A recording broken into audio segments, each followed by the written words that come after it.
Em nome do Pai, do Filho e do Espírito Santo. Amém. Evangelho do Senhor.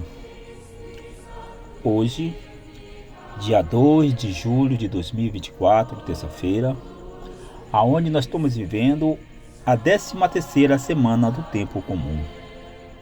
Povos todos do universo, batei palmas. Gritai a Deus aclamações de alegria. Bom dia, meu irmão, bom dia, minha irmã. Hoje, nesse dia 2 de julho, aonde nós baianos comemoramos a independência da Bahia. Então, assim, meus queridos irmãos, é nesse dia festivo para nós baianos que nós queremos, assim, meditar um pouco sobre essa data tão especial e também do Evangelho do Senhor, que está lá em Mateus, capítulo 8, versículo 23 a 27. No Senhor ponho a minha esperança, espero em sua palavra.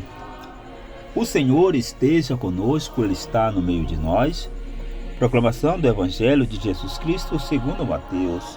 Glória a vós, Senhor.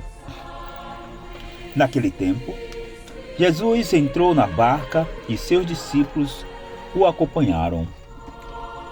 E eis que houve uma grande tempestade no mar, de modo que a barca estava sendo coberta pelas ondas. Jesus, porém, dormia. Os discípulos aproximaram-se e acordaram, dizendo: Senhor, salva-nos, pois estamos perecendo. Jesus respondeu: Por que tendes tanto medo, homens fracos na fé? Então levantou-se, ameaçou os ventos e o mar, e fez-se uma grande calmaria. Os homens ficaram admirados e diziam: Quem é este homem, que até os ventos e o mar lhe obedecem? Palavra da salvação. Glória a vós, Senhor. Então, assim, meu irmão, nessa terça-feira, dia 2 de julho, a liturgia oferece-nos um dos fragmentos mais impressionantes da vida pública de Jesus. A cena apresenta uma grande vivacidade, contrastando radicalmente a atitude dos discípulos com a de Jesus. Irmãos, imaginemos a agitação que reinou na barca quando veio uma grande tempestade sobre o mar, a ponto de que o barco ser coberto pelas ondas. Mas a agitação não foi suficiente para acordar Jesus, que dormia. Tiveram que ser os discípulos quem, no seu desespero, acordaram Jesus. Senhor, salva-nos, estamos perecendo.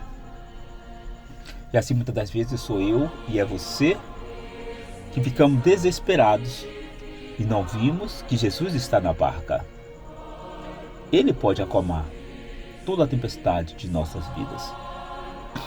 Irmãos, também o evangelista serve-se de todo esse dramatismo para nos revelar o autêntico ser de Jesus.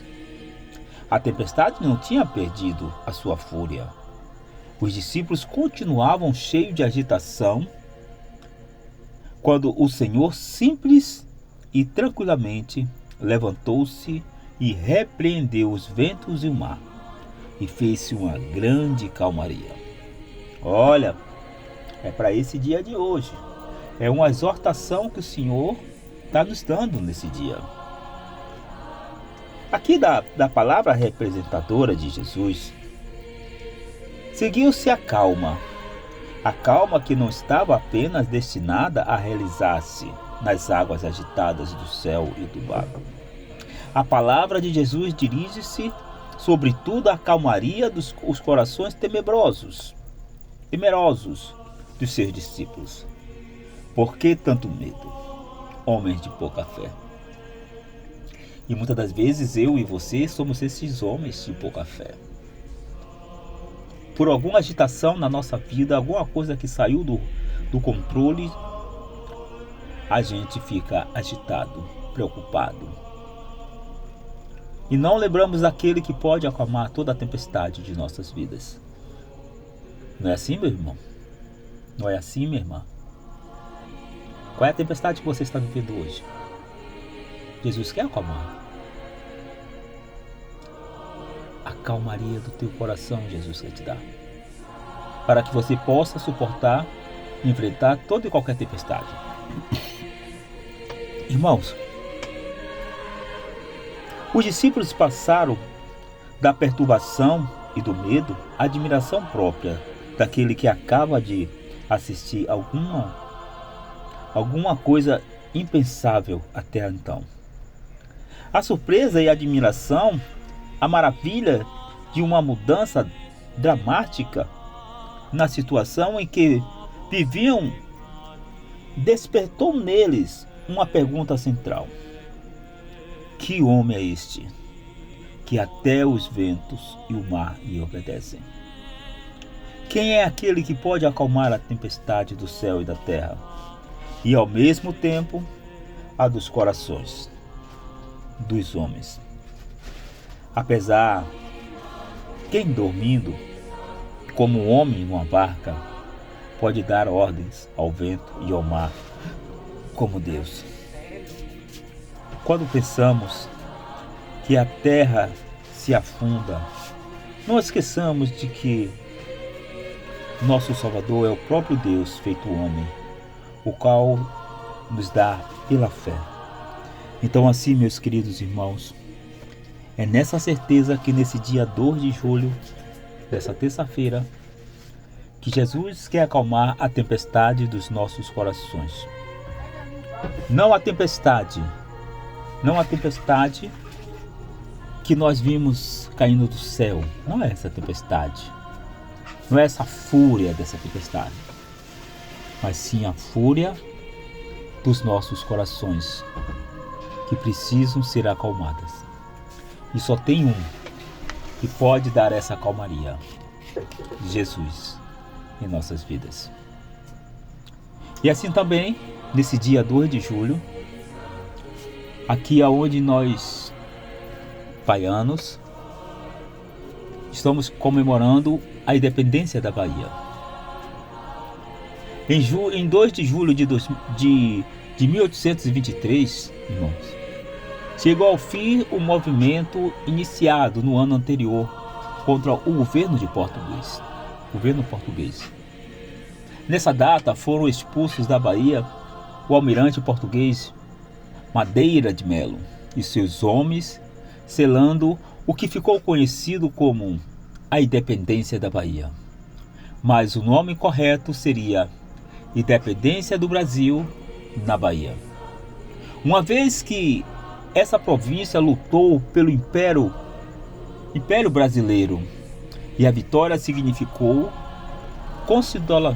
consolidamente na independência do Brasil e na unidade nacional.